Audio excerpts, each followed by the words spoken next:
কিশোরগঞ্জের পাকুন্দিয়া উপজেলার ঐতিহ্যবাহী এগারসিন্দুর মঠখোলা টান বাজার জামে মসজিদে পবিত্র জুমার নামাজ আদায় করেন কিশোরগঞ্জ ২ আসনের সংসদ সদস্য অ্যাডভোকেট জালাল উদ্দিন। নামাজ শেষে তিনি মুসল্লিদের সঙ্গে সৌহার্দ্যপূর্ণ পরিবেশে কুশল বিনিময় করেন এবং স্থানীয় বাসিন্দাদের খোঁজ খবর নেন।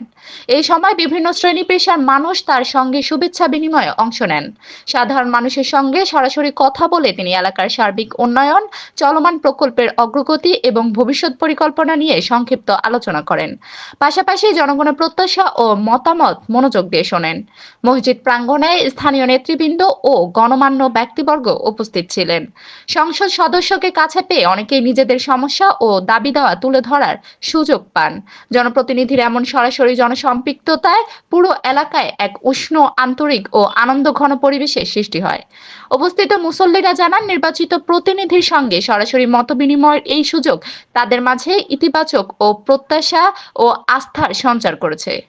তথ্য এ চিত্র মোহাম্মদ জোনায়েদ হোসেন জুয়েল, কিশোরগঞ্জ জেলা প্রতিনিধি।